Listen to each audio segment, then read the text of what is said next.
నమస్తే welcome to clue today news. Sangareddy జిల్లా CPM 4వ మహాసభలు సంగారెడ్డిలో ఘనంగా నిర్వహించి విజయవంతం చేశామని కార్మిక వర్గాల కోసం పోరాడుతున్న ఏకైక పార్టీ సిపిఎం పార్టీ అని సిపిఎం రాష్ట్ర కార్యదర్శి వర్గ సభ్యులు చుక్క రాములు అన్నారు. సంగారెడ్డిలోని కేవలం కిషన్ భవన్ లో మీడియా సమావేశం ఏర్పాటు చేశారు.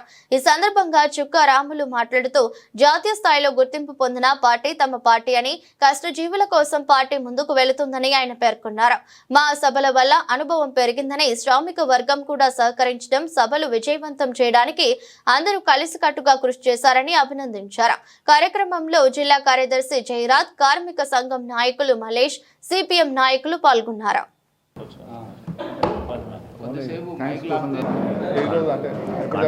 లేటెస్ట్ కాంట్రవర్షియల్ అవుతుంది ఇప్పుడు బడ్జెట్ చెప్పేసి మళ్ళీ తెలంగాణ స్టేట్ బడ్జెట్ చెప్పేసి స్టార్ట్ మైకు పత్రికా ఎలక్ట్రానిక్ మీడియా మిత్రులందరికీ కూడా ఇటీవలనే సిపిఎం పార్టీ రాష్ట్ర 4వ మహాసభలు జనవరి 25 నుంచి 28 కూడా సంగారెడ్డి జిల్లాలో ఉన్న అందరూ కూడా ప్రజలు, మిత్రులు, శ్రేయోభిలాషులందరూ కూడా పెద్ద ఎత్తున మీ అందరూ కూడా పేరు పేరున మరోసారి ధన్యవాదాలు తెలియజేస్తాను. ఈ సందర్భంగా రాష్ట్ర మహాసభలు విజయవంతంగా సంగారెడ్డిలో నిర్వహించిన సందర్భంగా ఈరోజు ఇక్కడ ప్రెస్ మీట్ ప్రవేశపెట్టారు కేంద్ర ప్రభుత్వం యొక్క బడ్జెట్ చూసినట్టయితే ఇది ఈ దేశంలో అమలవుతున్నటువంటి సరళీకరణ విధానాలు, నియోలిబరల్ పాలసీస్ అంటాం, నయా ఉదారవాద విధానాల కొనసాగింపుకి బడ్జెట్ ఉంది. ఎందుకంటే మీరు బడ్జెట్ మొత్తాన్ని పరిశీలిస్తే ప్రైవేటు పెట్టుబడులను ప్రోత్సహించడం అదే కేంద్రంగా కనబడుతుంది. అంటే ప్రైవేటు పెట్టుబడులు వస్తే ఆటోమేటిక్గా అభివృద్ధి అవుతుంది అనేటువంటి అంచనాతోటి మన పాలక వర్గాలు ఉన్నాయి. కానీ ఇప్పటిదాకా జరుగుతున్న అభివృద్ధిని అంతా పరిశీలిస్తే క్రోనీ క్యాపిటలిజం అంటాం. కొద్దిమంది ధనిక వర్గం లేకపోతే కొంతమంది కార్పొరేట్ శక్తులు, విదేశీ బహుళజాతి సంస్థలు లక్షల కోట్ల రూపాయలు లాభాలు సంపాదిస్తున్నారు. కానీ ఈ దేశంలో ఉండేటువంటి తలసరి ఆదాయం పెరగట్లేదు.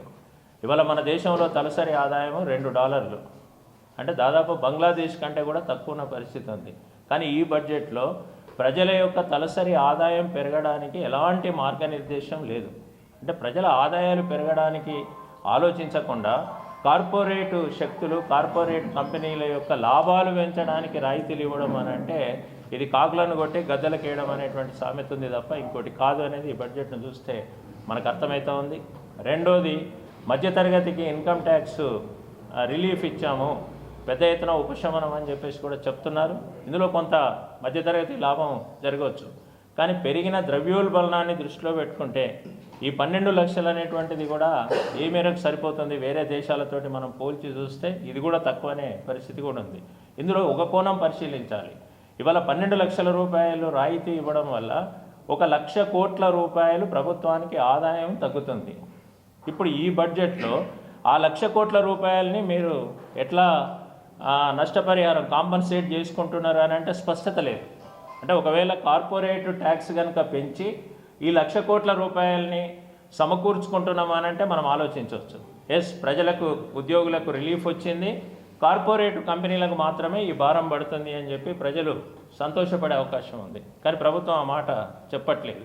ఈ 1,00,000 కోట్లను ఎట్లా సమకూర్చుకుంటారంటే మళ్ళీ సంక్షేమం మీద కోతేయడం లేదా పరోక్ష పన్నులు పెంచడం.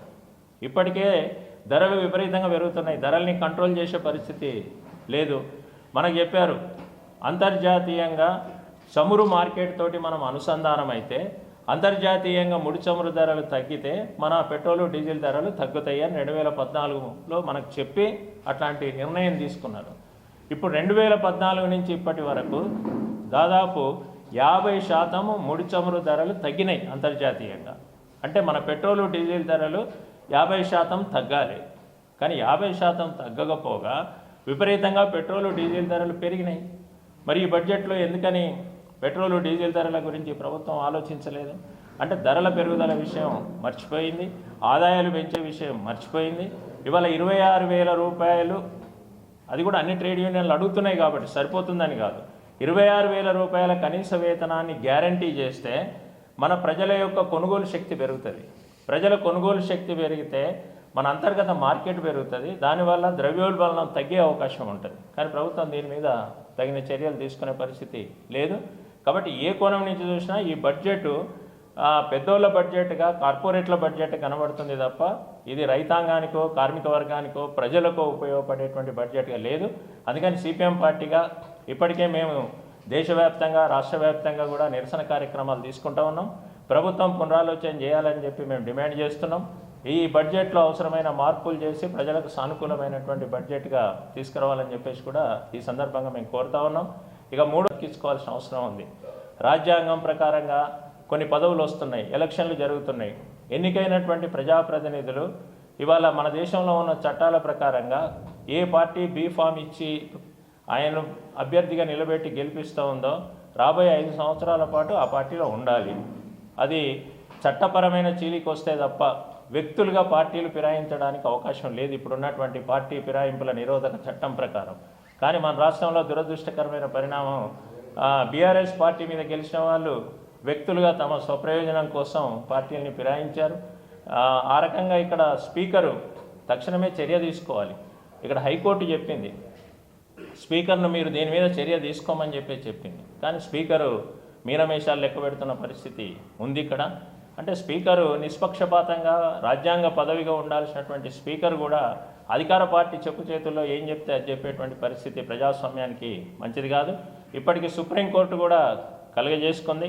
సుప్రీంకోర్టు మనం అడిగింది కూడా టైం కావాలని చెప్పేసి ప్రభుత్వం తరఫున ఉన్న అడ్వకేట్ అడిగితే ఫోన్లో మాట్లాడుకొని విషయాలు తీసుకోవచ్చు కదా, దీనికి ఎందుకు టైం కావాలని చెప్పి కోర్టు అడుగుతుందంటేనే దీంట్లో ఉన్న పరిస్థితి ఏంటి మనకు అర్థమవుతుంది.